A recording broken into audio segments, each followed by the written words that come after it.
Hola chicos, buenas noches. Ayer nos habíamos quedado en la última parte de los tejidos conjuntivos especializados. Entonces vimos que estos tejidos conjuntivos especializados pues consistían en una matriz extracelular y sus componentes celulares. Rapidito, recapitulando, teníamos como tejidos conjuntivos especializados a el tejido adiposo, ¿sí? Y este tejido adiposo tenía como componente celular al adipocito. Y la matriz extracelular era pues precisamente la grasa, ¿sí? Luego el cartílago tenía como componente celular al condrocito y como matriz extracelular pues el cartílago. Teníamos en el hueso pues varios componentes, ¿no?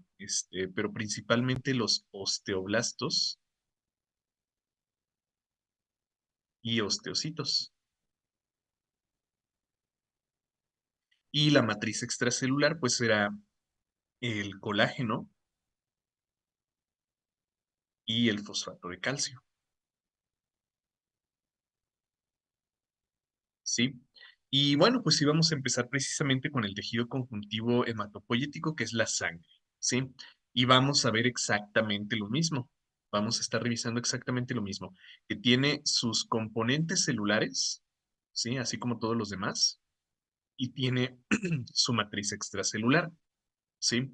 Entonces veremos esto. Solo que en la sangre es un poquito más complejo, ¿sí? Vamos a ver que es un poquito más complejo porque pues, los componentes celulares son muy, muy diversos y cumplen funciones muy, muy importantes. Entonces, vamos a ver más células y vamos a describir más funciones. Por eso, no sé si recuerden que ayer les pedí como tarea que leyeran sobre inmunología, porque mucho de lo que vamos a estar viendo ahorita sobre la sangre tiene que ver con inmunología. Recuerden que la mayor parte, si no es que todas, las células inmunológicas son células sanguíneas, ¿sí? Entonces, pues vamos a estar platicando mucho de eso de inmunología. Bueno, recapitulando también lo que platicamos ayer, dijimos que la sangre tenía sus componentes celulares y su matriz extracelular. La matriz extracelular de la sangre es el denominado plasma. ¿Qué era el plasma? Agua. Y así como el agua de todos los sistemas biológicos, el agua va a servir aquí como un medio de inmersión, ¿sí? O sea, un solvente, pues, para las sustancias que debe transportar, porque como también platicamos ayer, la función de la sangre era transportar, distribuir sustancias hacia todo el cuerpo, ¿sí? Entonces, pues, agua en un 95%. Y el resto, pues son proteínas y algunas otras sustancias, ¿no? Las describíamos con un poquito más de detalle ayer. Y decíamos que los componentes celulares, pues son tres principalmente, los eritrocitos, los leucocitos y las plaquetas, ¿sí? Que es una clasificación muy general, muy, muy, muy superficial. Ahorita vamos a profundizar un poquito más para ver cómo clasificamos estas células. Y pues, aunque es algo que en realidad no nos preguntan en nuestro examen de admisión, pues sí quiero que quede bien, bien claro, chicos, ¿sí? Quiero que esto quede perfectamente claro porque es algo que se relaciona muy estrechamente con otros temas. Ya les decía en la clase de ayer sobre inmunología, ¿sí? Entonces, pues sí lean un poquito al respecto sobre inmunología y sobre esto al finalizar esta clase para que lo puedan, relacionar. Bueno.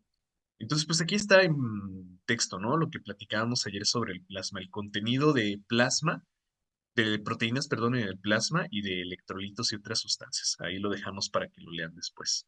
Vamos pues a lo que nos va a ocupar, que son las células. Entonces, en el tejido hematopoyético, en la sangre, la principal proporción de células es la de eritrocitos. En eritrocitos tenemos entre un 40 a un 50%, ¿sí? De todas las células. Ojo, de las células. Entonces, como un 50% de la sangre, perdón, de la sangre total son eritrocitos. El resto, pues ya dijimos, es plasma y solo un por ciento, más o menos, es o corresponde a los leucocitos. Entonces, fíjense la gran proporción de eritrocitos que hay con respecto a las demás células. De hecho, lo vamos a estar viendo ahorita en las micrografías que vamos a revisar, ¿sale? Entonces, eritrocitos son las células más abundantes de la sangre y de todo nuestro cuerpo, ¿eh? En realidad, hay más eritrocitos que cualquier otro tipo de célula en nuestro cuerpo. Bueno, entonces, pues, estos eritrocitos van a tener una función bien concreta. Los leucocitos tienen también su propia función y las plaquetas tienen su propia función. ¿Sale? Entonces vamos viendo pues cómo clasificamos estos tipos de células. Perdón, ya saben que voy a estar tosiendo durante la clase. Bueno, como componentes celulares ya decíamos, eritrocitos, leucocitos y plaquetas, ¿no? Pero vamos a ver por aquí una clasificación un poco más a profundidad, una clasificación que nos explica cómo estas células se diferencian de una sola célula progenitora. Entonces, recuerden que las células madre de las células sanguíneas son las conocidas como células, uy, como célula progenitora pluripotencial, ¿sí? Esta es nuestra célula madre, la célula progenitora pluripotencial. Entonces, bueno, pues ahí están los términos, ¿no? Célula progenitora. ¿Qué es eso de progenitor? Bueno, pues el padre. Y en este caso, pues le llamamos célula madre. ¿Y qué significa esto de pluripotencial? Bueno, pues que tiene el potencial, que tiene la capacidad de que una sola célula, o sea, esta sola célula, se puede diferenciar a un neutrófilo o a un basófilo, o a un eosinófilo, o a un monocito, o a una plaqueta, o a un eritrocito, o a cualquier tipo de linfocito, ¿sí? Entonces, fíjense cómo una sola célula, un solo tipo de célula, me puede dar cualquiera de estas de acá. ¿De qué depende que se diferencie a una mieloide, a una linfoide, a un neutrófilo, a un linfocito? De los factores de crecimiento a los que se someta, ¿sí? Vamos a ver que por ahí se va a someter a los factores formadores de colonias, o las también llamadas unidades formadoras de colonias, a las interleucinas, a los factores de crecimiento, a los interferones, ¿sí? Y todas estas sustancias que son factores tróficos estarán eh, controlando la proliferación de determinados tipos celulares que provienen de una sola célula progenitora pluripotencial. ¿Sí? Entonces, por acá les tengo un diagrama de cómo es esto, ¿no? Miren, vamos a verlo por acá. Y vemos como una sola célula, dependiendo de los factores de crecimiento, ¿sí? Por ejemplo, una unidad formadora de colonias de eritrocitos, monocitos, megacariocitos y plaquetas, me puede dar a una mieloide. Ay, no es cierto, me equivoqué. Unidad formadora de células linfoides. ¿Sí? Me fui por otro lado. Unidad formadora de células linfoides. Me va a dar linfocitos. Y ahora sí, una unidad formadora de colonias de megacariocitos, monocitos, eritrocitos y granulocitos me puede dar, pues como decíamos, ¿no? A cualquier otro tipo de célula. A los neutrófilos, a los basófilos, a los macrófagos, etcétera, etcétera. ¿Sale? Entonces, pues depende de los factores de crecimiento. ¿Sale? Depende de eso de los factores de crecimiento. Bueno, ahorita vamos a ir viendo cuáles son los que afectan a esta célula madre para que se convierta en algún tipo de célula. Bueno, mieloides y linfoides. El término mieloide nos hace referencia a una enzima que se encuentra en la mayoría de este tipo de células, que es la enzima mieloperoxidasa. ¿Sí? Entonces, esta enzima mieloperoxidasa se encuentra en granulocitos y agranulocitos, ¿sí? En la gran mayoría de todas estas. Por eso el término de células mieloides, ¿sí? Y las células linfoides se encuentran pues precisamente en el tejido linfático, ¿sí? Que será desde luego una clasificación o una subclasificación del tejido linfoyético, ¿verdad? Entonces, pues es esto. Es esta la razón por la que les llamamos mieloides o linfoides, mielocitos o linfocitos. Bueno, a las células mieloides que expresan esta enzima, las vamos a clasificar como granulocitos o agranulocitos. El nombre se explica solo, ¿sí? Los granulocitos son células que tienen gránulos citoplasmáticos, ¿sí? Y ya saben que estos gránulos citoplasmáticos pues corresponden a vesículas, vamos a poner por aquí, los gránulos citoplasmáticos son vesículas, ¿sí? Que almacenan algún tipo de sustancia. Ya veremos cuál en cada caso. Y los agranulocitos que tienen pocos o nulos gránulos citoplasmáticos, ¿sí? No que no tengan, sino que tienen pocos, o bueno, de plano sí habrán muy pocos, ¿sí? Entonces, por ejemplo, los monocitos, yo creo que ustedes recuerdan qué onda con el monocito, ¿no? Tiene por ahí gránulos, pero no tienen ninguna función. Los megacariocitos no tienen gránulos y los eritrocitos, pues tampoco los tienen, ¿sale?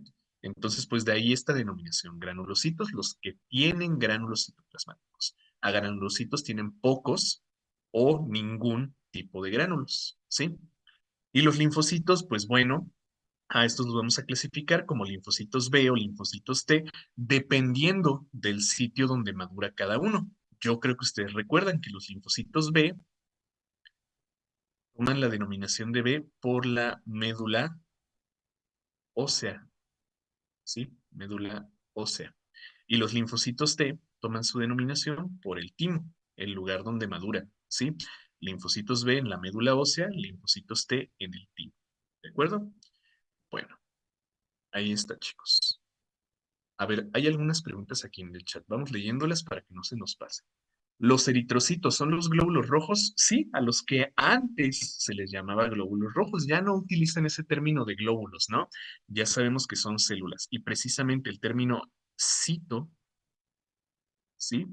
Nos hace referencia a célula. Entonces, no son glóbulos, son células. Sí, son a los que antes se les llamaban glóbulos rojos, pero ya no les digan así, ¿sí? Ya no les digan así.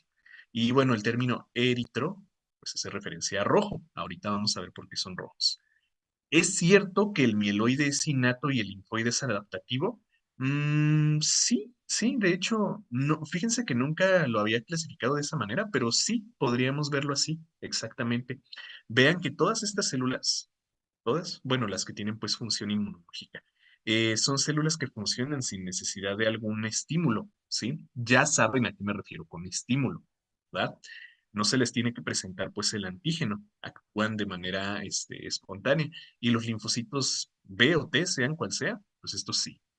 Sí, entonces sí, es muy cierto que todas las células mieloides corresponden a mecanismos innatos. Los neutrófilos, que ignore la pregunta. Sí, sí, sí, sí, aquí está, ¿verdad? Sí, ahí está. ¿Y las plaquetas no son células sanguíneas? Pues sí, es lo que les decía hace un momento. Sí, es lo que les decía hace un momento. Leucocitos, eritrocitos y plaquetas. Solamente que aquí ustedes tienen que recordar que esas plaquetas vienen de un tipo específico de células. ¿Sí? Ahorita les voy a poner toda esa información. ¿Sale? Precisamente de los megacariocitos, exacto. Bueno, ahorita vamos a ir avanzando, ¿sí? Muy atentos, chicos, ¿eh? Porque estoy mencionando cosas que son bien importantes, ¿sí? Y se van a ir explicando a medida que avancemos en la clase. Entonces, pongan mucha atención, porque si se les pasa un detalle, se van a perder de información muy valiosa, ¿sí? Vamos a estar hablando, como les dije, de muchas cuestiones de inmunología que vimos en aquellas clases, ¿no? Entonces, pues vean cómo dijimos, partimos de una célula progenitora pluripotencial y podemos llegar, pues precisamente, a eritrocitos, a plaquetas, ¿sí? A neutrófilos, macrófagos, eosinófilos, basófilos, mastocitos, linfocitos B o linfocitos. ¿sí? O sea, pues recuerden, una sola célula me puede dar a todas estas variedades, ¿sí? Y bueno, pues habrá muchísimas células pluripotenciales en la médula ósea. Ok, entonces células mieloides, ya dijimos, provienen de una célula progenitora pluripotencial y pues sobre ellas va a actuar el factor de crecimiento o el factor estimulante de colonias de granulocitos, eritrocitos, monocitos y megacariocitos. ¿Sí? Entonces ahí está, chicos, ahí está la cosa. Y todas estas que vemos aquí son células mieloides. Recuerdan que hace un momento les hacía énfasis, ¿no? En que la mayor cantidad de células de nuestro cuerpo son eritrocitos. Y véanlo en esta foto. Vean cómo por 1, 2, 3, 4, 5, 6, 7, 8, 9, 10, 11, 12, 13 leucocitos, la cantidad de eritrocitos que hay. Todos estos, ¿sí? Todos estos pequeñitos, todos estos que tengan esta morfología son eritrocitos. Entonces vean la cantidad de eritrocitos por estos leucocitos. Y vaya que aquí es una cantidad aumentada de leucocitos, ¿eh? Vemos muchos leucocitos en un campo. Pero bueno, vayan viendo, vayan proporcionando, ¿sí? Vayan mencionando las proporciones en las que encontramos a estas células. Ok, pues ahí están, células mieloides. Dijimos que a las células mieloides las íbamos a clasificar como granulocitos o agranulocitos. ¿Qué onda con los granulocitos? Bueno, pues ya dijimos que estos tienen esa denominación debido a las inclusiones citoplasmáticas, ¿sí? Que llamamos gránulos, ¿sí? ¿Qué son estos gránulos? Ya dijimos que los gránulos son vesículas, ¿sí? ¿Qué son las vesículas, chicos? Son fragmentos de membrana, pedacitos de membrana, que contienen algunas sustancias, ¿sí? Contienen algunas sustancias que van a determinar la función de estas células, ¿sí? Vean cómo están relacionados precisamente con la función inmunológica, ¿sí? Reacciones inmunológicas, como la fagocitosis, como la inflamación, como las reacciones alérgicas, etcétera, etcétera, ¿sí? Entonces, pues, ¿por qué se llaman granulocitos? Porque en el citoplasma podemos distinguir gránulos. ¿Qué son los gránulos? Vesículas, ¿sí? ¿Qué son las vesículas? Pedacitos de membrana, burbujas de membrana en las que se contienen algunas sustancias, ¿sí? Ok. ¿Qué sustancias? Ahorita lo vamos a ir viendo, ¿sale? Bueno, entonces granulocitos tenemos de tres tipos, neutrófilos, eosinófilos y basófilos. Vamos a ir explicándolos a todos uno a uno. Pongan mucha atención porque voy a mencionar cosas que nos van a ayudar a explicarnos cuestiones que ya hemos visto en otras materias, ¿sí? En otros temas, o que nos pueden facilitar entender algunos otros temas, ¿sí? Bueno, ok, vamos con los neutrófilos. De los leucocitos, ¿sí? O sea, del 1% de las células que conforman a la sangre, los neutrófilos son los más abundantes, ¿sí? Ya ven que explicábamos en inmunología, son los primeros en llegar. ¿Por qué? Pues porque son de los que más encontramos, ¿sí? Son los primeros que llegan al sitio de la infección. ¿Por qué? Pues porque son de los que más hay. Representan de ese 1%, de ese 1% de leucocitos que tenemos en comparación con las demás células, la mitad o más son neutrófilos, ¿sí? Son neutrófilos. La principal función del neutrófilo, yo creo que todos la recuerdan, es la fagocitosis, ¿sí? Pero por ahí puede desencadenar otros mecanismos de inmunidad dependiendo de la gravedad de la infección, ¿sí? Ahorita vamos a profundizar un poquito más en eso, pero yo creo que recuerdo, ¿no? Que hay por ahí otros dos mecanismos. Los conocemos como leucocitos también polimorfonucleares, ¿sí? Debido a que ahorita vamos a ver algunas microfotografías donde los podemos distinguir, ¿no?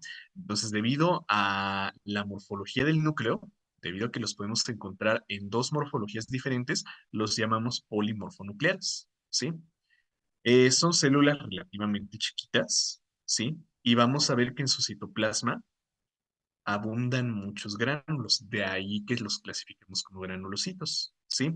Entonces, ¿qué tienen esto? O bueno, ¿qué son estos gránulos? Son lisosomas o bueno, gránulos que conocemos como primarios o secundarios. Yo creo que ustedes lo recuerdan, ¿sí?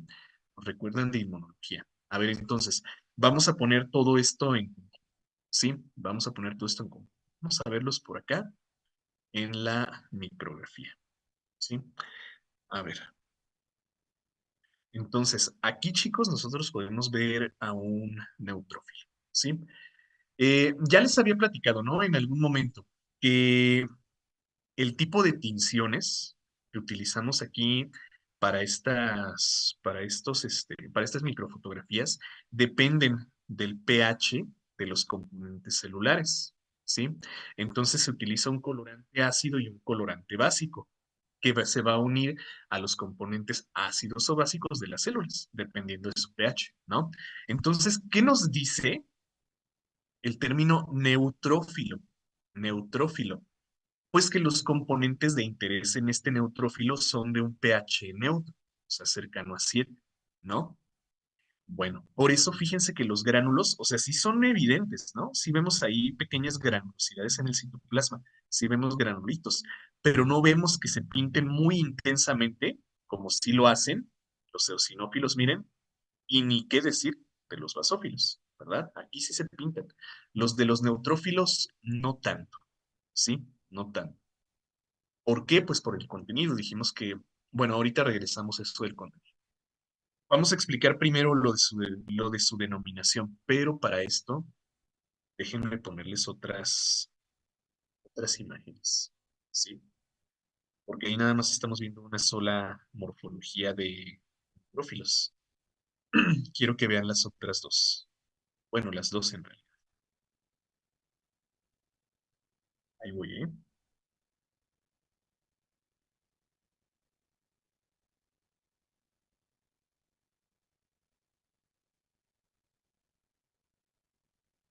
Bueno, decíamos pues que a estos leucocitos, a estos neutrófilos, les llamamos también polimorfonucleares, ¿verdad? Entonces vean, a ver, vamos a hacer aumento aquí para poder observar mejor, ¿sí? Ok. Voy a señalarles aquí a los neutrófilos. Ahorita no nos interesan las demás células, ¿sí? Ahorita nada más vamos a enfocarlos en los neutrófilos. Este es un neutrófilo y este es un neutrófilo, ¿sí? Vamos a olvidarnos de todo lo demás. Todo lo demás ahorita nos interesa. Esto no nos interesa y esto no nos interesa ahorita, ¿sí? Ahorita nada más quiero que nos enfoquemos en estas dos células. ¿Se acuerdan que dijimos que a los neutrófilos también les podíamos llamar poli, polimorfonucleares? ¿Sí? Y que los abreviamos de esta manera, ¿no? Polimorfonucleares. Mucho ojo, chicos, porque luego ya en la práctica médica, cuando ustedes pidan cuando pidan sus estudios de laboratorio, muchas veces van a encontrarse con que no les ponen neutrófilos, ¿sí?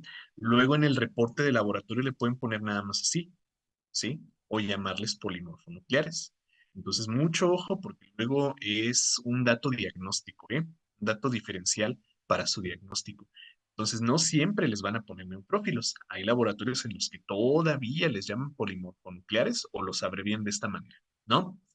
Bueno, entonces, ¿qué onda con esto de la diferenciación? Vamos a parte por parte, ¿no? Polimorfonucleares, ¿sí? ¿Qué significa esto de poli? Muchas, ¿sí? Morfo, muchas formas, ¿sí? Del núcleo, evidentemente. Muchas formas del núcleo, ¿sí? Entonces, a los neutrófilos, muchachos, dependiendo de su grado de maduración, los podemos encontrar en varias formas de núcleo, ¿sí? O su núcleo puede segmentar en diferentes maneras. Por ejemplo, vean este de acá, este que estoy señalando aquí. Este es un neutrófilo que todavía no está bien maduro, ¿sí? Todavía no ha madurado por completo. ¿Cómo sabemos que no ha madurado por completo? Pues precisamente por la morfología de su núcleo. Vean cómo este núcleo está formando esta especie de haz longitudinal de cromatina, ¿sí? Y cómo la cromatina es bien densa, ¿sí vemos? Entonces aquí se forma como una banda longitudinal, perdón, de cromatina. Este es el llamado neutrófilo en banda, ¿sí? Y esta es la forma inmadura, ¿sí? Este es un neutrófilo inmaduro. Ya es capaz de cumplir su función, ¿sí? Ya es capaz de cumplir su función, que es la fagocitosis. Ya puede endocitar a algún patógeno y destruirlo con sus lisosomas, pero no va a ser muy efectivo para esa función, ¿sí? No va a ser muy efectivo para esa función porque no puede todavía hacer una locomoción adecuada en el tejido conjuntivo. Ahorita vamos a recordar eso. Vean a este de acá. Tenemos acá abajo, vamos a ponerles numeritos, ¿no? Este es el número uno y este es el número 2, ¿sí? Entonces vamos a ver acá a este neutrófilo número 2. Y yo creo que es bastante clara la diferencia en la morfología, ¿no? Si vemos cómo su núcleo está segmentado, está separado en tres bandas, ¿sí? Entonces este es el denominado neutrófilo segmentado, ¿sí? Y esta es ya la forma madura. Sí, este ya es un neutrófilo maduro. Y su función fagocítica, pues la puede cumplir a la perfección. ¿Sale? Bueno, entonces ahí está, neutrófilo en banda y neutrófilo segmentado. Este es el inmaduro y este es el maduro. Ambos son capaces de hacer ya fagocitosis, ya tienen una capacidad fagocítica específica, pero el neutrófilo segmentado tiene la diferencia de que en su membrana va a tener más receptores, ¿sí? Va a tener más receptores, más glucoproteínas. ¿Y qué van a detectar estos receptores? Pues a los patrones moleculares o a las interleucinas marcadoras de daño, ¿sí? Entonces, estos neutrófilos segmentados, estos neutrófilos maduros, tienen mayor número de receptores, tienen mayor número de glucoproteínas de membrana, ¿sí? ¿Para qué? Pues precisamente para detectar patrones moleculares o marcadores de daño, ¿sí? Patrones moleculares o marcadores de daño, como cuáles, ¿se acuerdan, no? Se los voy a recordar, yo sé que los tienen en mente, pero vamos a recordarlos rapidísimo. Mayor número de receptores para patrones moleculares asociados a patógeno o patrones moleculares asociados a daño, ¿sí? O al revés, pues por sus siglas en inglés, o la interleucina 8, o el calcio extracelular, o un extenso, etcétera, ¿no? Entonces, estos tienen mayor cantidad de receptores. Los neutrófilos en banda, en realidad no. Vamos a ponerle aquí, tienen pocos receptores. ¿Sí? Pocos receptores. Y por eso los neutrófilos en banda solamente tienen la capacidad de hacer fagocitosis. Entonces, estos solo hacen fagocitosis. ¿Sí? Pero recuerdan que los neutrófilos tienen por ahí mecanismos que son mucho más especiales, ¿no? O sea, los neutrófilos segmentados, los neutrófilos maduros pueden hacer sí fagocitosis. Fagocitosis. ¿Sí? Pero si se ven superados en número, pueden degranularse y llevar a cabo su mecanismo de inmunidad sin necesidad de fagocitar al patógeno. O si de plano la infección ya es muy grave, pueden hacer un mecanismo que se llama netosis, ¿sí? Que es básicamente explotar. Entonces, por ahí, lean sus apuntes de inmunología, en caso de que no recuerden qué es esto de los patrones moleculares, de las interleucinas, de la fagocitosis y la degradación, de granulación, perdón. Entonces, pues, la función de los neutrófilos chicos es principalmente la fagocitosis. Es lo primero que van a hacer, ¿sí? Entonces, ¿en qué consiste la fagocitosis? En una endocitosis específica de patógenos, ¿sí? Fagocitosis es una endocitosis específica, fagocitosis, ¿sí? Es una endocitosis específica de patógenos, ¿sí? Específica de patógenos. ¿Para qué? Para que con sus gránulos puedan degradarlos, ¿sí? Entonces, ¿qué onda con los gránulos? Los gránulos de los neutrófilos dijimos que pueden ser gránulos primarios o gránulos secundarios, ¿sí? Los gránulos primarios específicos son los que contienen por ahí algunas enzimas, ¿sí? Los gránulos primarios tienen colagenasa y elastasa. Sí, y algunas lisosimas o algunas granzimas, ¿no? Para activar al complemento o para degradar por ahí patógenos, pero principalmente estas. ¿Para qué son la colagenasa y la elastasa? Pues escuchen el nombre, degradan colágeno y degradan elastina. ¿Para qué? Pues para poder moverse en la matriz extracelular del tejido conjuntivo, porque recuerden, estas células andan circulando en los vasos sanguíneos, ¿sí? Andan circulando en nuestros vasos sanguíneos, pero ahí no van a hacer nada, ¿sí? En el vaso sanguíneo no tienen ninguna función más que circular, transportarse. Es hasta que salen al tejido conjuntivo, ¿sí? Que se convierten en neutrófilos activos. Pero pues hay que recordar que en el tejido conjuntivo hay fibras, ¿sí?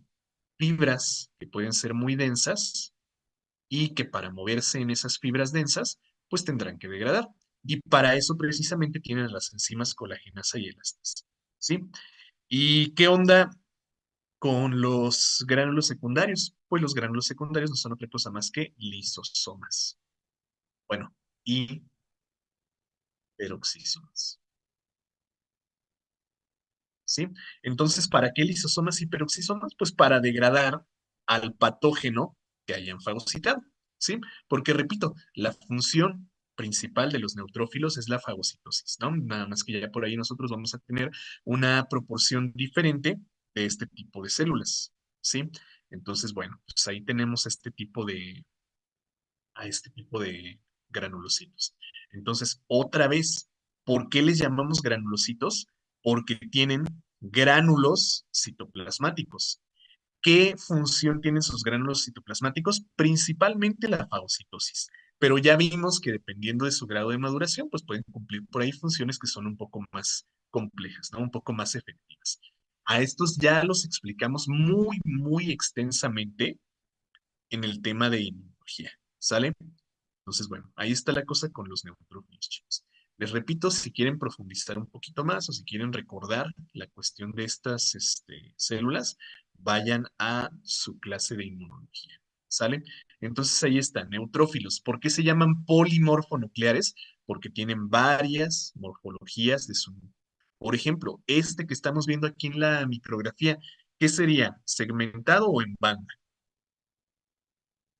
¿Sería segmentado o sería en banda?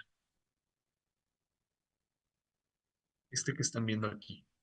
Segmentado, ¿verdad? Claramente. Ok. Muy bien, chicos. Pues ahí está. A ver. ¿Se podría decir que los maduros se dividen? No, perdón, los neutrófilos no se dividen, ¿sí?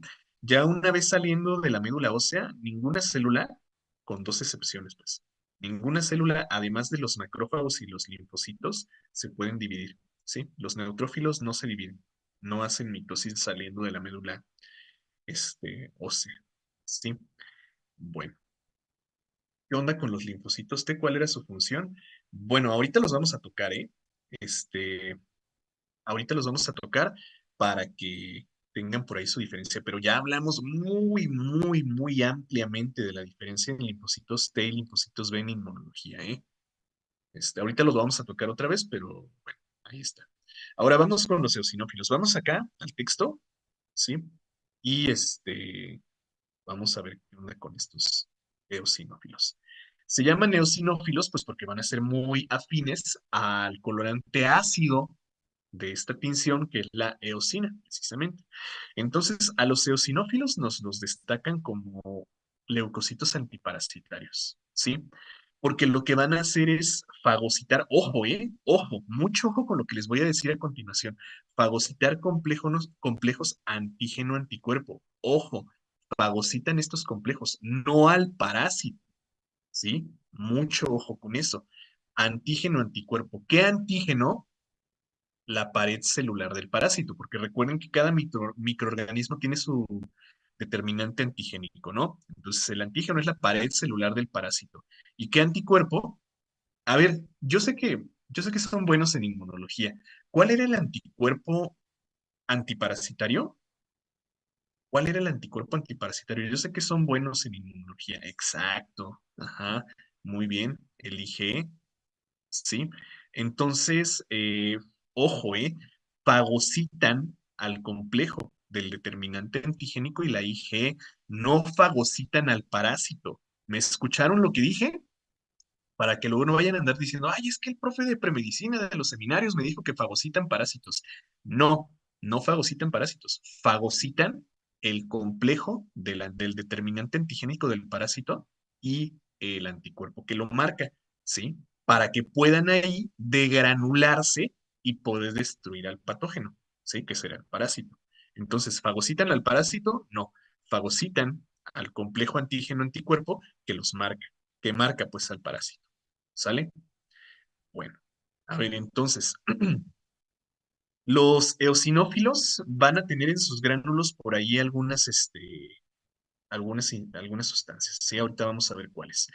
Una característica clara de los eosinófilos es que su núcleo es bilobulado, ¿sí? O sea que tiene como dos segmentos, dos pedacitos, ¿sí? Y va a estar rodeado, pues precisamente de gránulos acidófilos, ¿sí? Entonces, estos gránulos que van a tener sustancias que neutralizan a la histamina de los mastocitos, ¿sí? Y bueno, a ver, vamos a borrar aquí para hacer un poquito de espacio y explicar todo esto de los... Ya explicamos a los neutrófilos, ¿sí? Y ahorita vamos con los basófilos. Ok. Entonces, en sus gránulos dijimos que contienen sustancias que neutralizan a los productos de los mastocitos, o sea, la histamina, pues, ¿sí? Por eso decimos, bueno, no voy a marcar aquí, voy a marcar aquí y decimos que contienen moduladores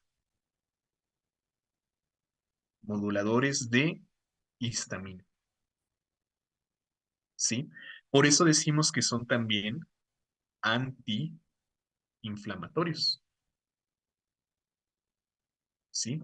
Porque en sus gránulos, además de contener receptores para la IgE, contienen estos moduladores de la histamina. Por eso los vamos a ver muy aumentados en las respuestas anafilácticas, o sea, pues en las alergias, ¿sí? Participan en las alergias porque en una alergia lo que vamos a ver es que aumenta mucho la histamina como respuesta al estrés y para disminuir la acción de la histamina, que es la inflamación, pues vamos a utilizar los eosinófilos, ¿sí? Entonces, ¿dónde participan los eosinófilos? En las infecciones antiparasitarias, ¿sí? ¿Cómo? Pues detectando a los complejos del antígeno y de la IgE por medio de sus gránulos. Ah, que dicho sea de paso, en esto de la cuestión de antiparasitarios también contienen enzimas que dañan la pared celular. ¿Sí? Entonces, desde el punto de vista antiparasitario, sus gránulos contienen estas enzimas y a los receptores de IgE, ¿sí? Y desde el punto de vista inflamatorio, pues van a contener a los denominados moduladores de histamina, que lo que van a hacer es, como dice su nombre, modular, calmar la inflamación causada por los mastocitos, ¿sí? Entonces, ¿qué hay en o bueno, qué caracteriza a los eosinófilos? Sus gránulos, ¿sí? Gránulos. ¿Qué hay en sus gránulos? Número uno, enzimas que dañan a los parásitos, ¿sí? Eh, ¿Qué más hay en sus gránulos? Sustancias antihistamínicas que reducen la inflamación, ¿sale? Bueno, entonces, a ver, hay por aquí, hay por aquí dudillas, no, parece que no, ¿verdad? ¿Aún puedo volver a poner la pantalla anterior? Híjole, creo que no, porque cuando cambio de presentaciones se borra todo. Sí. Entonces, si fagocitan, ¿es la célula la que lo fagocita? ¿Cómo? No, a ver, es lo que les estaba diciendo, no fagocita al parásito. Pónganme atención, chicos, pongan atención. Lo que fagocitan es el complejo antígeno-anticuerpo, ¿sí? Fagocitan a este complejo molecular para que liberen el contenido de sus gránulos y sus gránulos actúen sobre el parásito, ¿sí? Fagocitan, pero no al parásito. Bueno, ya no lo voy a repetir, ya. Es algo que les dije al inicio. No fagocitan el parásito. Porque me preguntan, ¿entonces tienen respuesta celular? No, no. ¿Qué es lo que degrada al parásito? El contenido de sus gránulos. Y si no es la célula directamente, ¿qué tipo de respuesta tendría? Humoral. Pero repito, eso ya lo explicamos ampliamente en el tema de inmunología, ¿sí? Entonces, ya como resumen, ¿qué caracteriza a los eosinófilos? Primero, su núcleo bilobular. Segundo, sus gránulos acidófilos. Acidófilos, pues, que se pintan como de rosa o naranja, ¿sí? ¿Cuál es la función entonces de un eosinófilo? Número uno, actuar como un antiparasitario, ¿sí? ¿Cómo? Fagocitando, detectando, pues vamos a quitar esta palabra de aquí, ¿sí? Para que no se me hagan bolas. Fagocitando, ¿sí? O sea, detectando al complejo del antígeno, que es el determinante antigénico de la pared celular del parásito, y al anticuerpo, que lo marca. Eso es lo que fagocita. Esto, ¿sí? No al parásito. Esto es lo que fagocita. Endocitando, vamos a decirlo de otra forma, endocitando este complejo, ¿qué van a hacer? Se van a degranular. ¿Qué hay en los gránulos de los eosinófilos? Enzimas que dañan la pared celular del parásito. Y así es como lo van a degradar. No lo fagocitan, ¿sí? No lo degradan en el interior de su citoplasma. Se degranulan, o sea, liberan hacia el exterior el contenido de sus gránulos, ¿sí? Y esos gránulos destruyen al parásito. Entonces, ¿es directamente la célula la que destruye al parásito? No, son sus gránulos en el exterior. Entonces, ¿cómo es su mecanismo de inmunidad? Humoral, ¿sí? Entonces eso, uno, parasitarios. Y dos, como en sus gránulos también hay moduladores de histamina, pues esta es su función, ¿sí? Reducir la respuesta, neutralizar la respuesta inflamatoria de la histamina que producen los mastocitos, ¿sí? Entonces, dos, su segunda función es modulando, calmando. Acuérdense que modular es calmar, ¿sí? Disminuir, disminuyendo, calmando la respuesta anafiláctica. Y anafiláctico, para que no se me vayan a hacer bolas, es alergia, ¿sí? Entonces, ¿qué hacen los eosinófilos? Primero, combatir parásitos. ¿De qué manera? Detectando el complejo de antígeno y anticuerpo, o sea, la pared celular, el determinante antigénico, y el anticuerpo IG. Lo detectan, lo endocitan, y al endocitar, activan a sus gránulos. Con activar, ya saben que me refiero a que se van a fusionar con la membrana plasmática, liberando el contenido exterior. ¿Qué hay en esos gránulos? Enzimas que van a degradar al parásito, ¿sale? Y bueno, por ahí moduladores de histamina, ¿de acuerdo? Bueno, a ver, me perdí. ¿Dónde te perdiste? No. Bueno, espero que ya con esta explicación un poquito más profunda se haya entendido. ¿Se podría decir que no fagocitan directamente al parásito por el tamaño de este? Exactamente, sí, porque, o sea, un eosinófilo podríamos decir que es esa celulita. Y un parásito, cuando me refiero a parásitos, me refiero a helmintos, ¿sí? Grandototes. Entonces no lo va a fagocitar definitivamente, ¿verdad? Bueno, entonces, si introduce sus gránulos al parásito, no, no los introduce. Se degranula, los libera hacia el exterior, ¿sí? Libera sus gránulos a la matriz extracelular. Y estos gránulos se fusionan con el parásito, descargan su contenido, que son estas enzimas, y empiezan a dañar su pared celular para destruirla. El complejo antígeno-anticuerpo puede ser como los PAMPs, podríamos decirlo, ¿sí? Como un activador, sí, como un marcador de daño, pero específico para los parásitos. Bueno, este, ya tengo algunos a los que les voy a pegar mañana ahí en las clases presenciales. Ya los tengo, ya los tengo checados, ¿eh? Ya te vi, Magda, ya te vi. Bueno, ahí están pues, eosinófilos. Vamos ahora con los basófilos. Ya puedo borrar aquí, ¿verdad? Tomen sus fotos o capturas porque luego ya saben que se me pasa por ahí. regresar las anotaciones. Vamos con basófilos. Estos basófilos son los menos entendidos, ¿sí? Son los menos entendidos de los granulocitos. De hecho, estos más bien los vamos a comparar ahorita con los monocitos. A ver, ojo, basófilos. Sus funciones en condiciones fisiológicas están relacionadas con reacciones inflamatorias, ¿sí? Con alergias también, porque el contenido de sus gránulos es la histamina, ¿sí? Entonces, morfológicamente, hablando de su morfología, ¿qué los distingue? Pues su núcleo, ¿sí? Su núcleo en forma de S.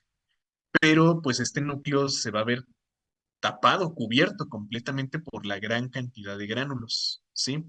Entonces, pues estos basófilos, podríamos decir que en la sangre no tienen ninguna función, ¿sí? A ver, vamos a anotar aquí el contenido de estos gránulos basófilos que contienen histamina, ¿sí? Gránulos basófilos que contienen histamina. ¿Y por qué les digo que no tienen ninguna función?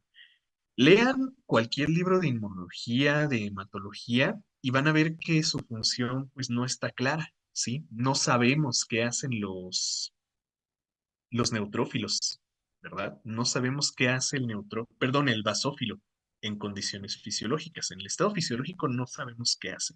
Lo que creemos, la teoría que mejor se sostiene, es que dentro del vaso sanguíneo, dentro de la circulación periférica, el basófilo es eso, un basófilo, ¿sí? Una célula así, bien difusa, que no sabemos qué hace, ¿sí? Y que nada más está circulando, como muchas otras células. Pero cuando sale al tejido conjuntivo, se va a convertir en otro tipo de célula, ¿sí? Esto es lo que creemos, ¿eh? Creemos que cuando sale al tejido conjuntivo, se convierte en otro tipo de célula, que es el famoso mastocito. Uno, por su similitud morfológica, ¿sí? Y dos, por su similitud también fisiológica, porque lo que sí tenemos comprobado en cuanto a los neutrófilos es que sus gránulos contienen histamina, ¿sí? Entonces, ¿para qué querríamos histamina en la circulación periférica? Pues para nada, no tendría ninguna función, pero saliendo al tejido conjuntivo sí que tendría función. ¿Se acuerdan cuál es la función de la histamina? De la histamina es causar la inflamación. Sí, miren, de hecho aquí lo tenemos ya para no escribirlo otra vez. La histamina causa la inflamación y esta inflamación la podemos considerar una señal de alerta. En primera instancia, ¿no? Primera instancia, ¿sí? Entonces, pues, la función de los basófilos, creemos más bien que es convertirse en un mastocito, salir del tejido sanguíneo y pasar al tejido conjuntivo en forma de un mastocito. Y de esa manera causar la inflamación, o causar pues una alarma, como si fuera un monocito, exactamente, exacto, sí. De hecho, ahorita los vamos a comparar un poquito, ¿sí? Entonces, primero es un basófilo y cuando sale al tejido es un mastocito, exactamente, ¿sí? Exactamente. Pero es lo que se piensa, pues, ¿sí? Es lo que se piensa.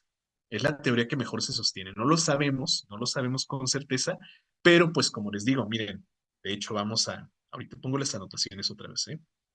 De hecho, vámonos para acá, miren, al diagrama que les puse hace rato.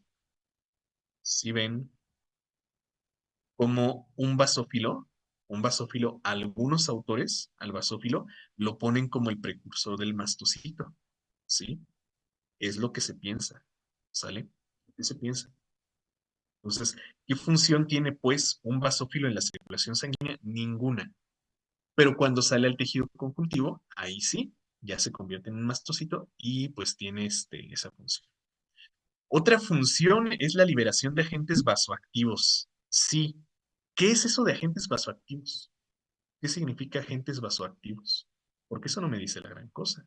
¿Sí? Acuérdense que además de histamina, o sea, histamina es su principal componente, ¿no? Pero también tienen por ahí eh, heparina y citocinas quimiopéticas.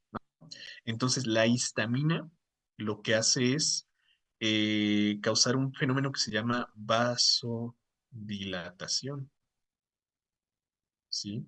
Y eso de la vasodilatación, pues es la separación de las células sanguíneas. Ustedes recuerdan, ¿no? Que un endotelio, un vaso sanguíneo, está formado por células continuas. Ahí puse yo una raya, ¿verdad? Una raya, que se continúa directamente. Pero está formada por células que están ahí pegadas una a otra, ¿no? La vasodilatación consiste pues precisamente en separar a esas células, ¿no? Abrir un espacio para que los productos de la sangre puedan salir al tejido conjuntivo, ¿sale? Bueno, ok. Pues ahí está, chicos, la cosa con los granulocitos. ¿Sí? Recuerden que se llaman granulocitos porque tienen granulocitos plasmáticos. Y otra vez, miren, ahí están los del neutrófilo. No se ven pintados de ningún color, pero sí podemos ver la presencia de muchos puntitos que corresponden a esos gránulos. ¿Sí? Gránulos que son lisosomas principalmente. Ya dijimos cuáles son los otros. Vean aquí al eosinófilo, estos sí se ven bien pintados de rosa o rojo o naranja, no sé cómo lo interpreten ustedes, pero son más claramente observables, ¿no? ¿Qué hay en estos gránulos? Agentes antiparasitarios y moduladores de la histamina. Ya explicamos con detalle eso. Y acá este es el basófilo, les decía, miren, su núcleo tiene por ahí una forma de una S, ¿no? O así nos lo describe la literatura, como algo así. Pero pues ni siquiera podemos observar esa morfología porque sus gránulos son bien grandotes. ¿Sí vemos? Gránulos grandototes, grandototes. ¿Qué hay en estos gránulos? Histamina. ¿Qué función cumple la histamina en el torrente sanguíneo?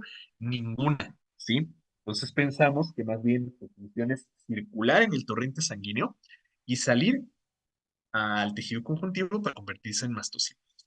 ¿De acuerdo? Bueno, pues ahí está. ¿Sale? ¿Queda claro qué onda con esto de los granulocitos? ¿Sí quedó bien claro? ¿Por qué se llaman granulocitos y qué hay en los gránulos de estos granulocitos? Sí.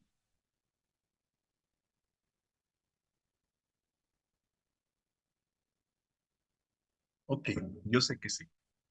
Vamos ahora pues con los agranulocitos, ¿sí? Receso. ¿Qué hora es? Hoy sí, cierto. Sí. Sí, a ver, vamos a tomarnos unos minutillos y continuamos con los agranulocitos. Ya para terminar con esto del tejido hematopoyético, ya esto es leve, ¿eh? Esto lo terminamos rapidito. Entonces nos echamos esto de los agranulocitos y los linfocitos y terminamos esto del tejido hematopoyético. Ya para terminar con el tejido conjuntivo, ¿sí? Bueno, ok. 5 minutillos, chicos, y continuamos.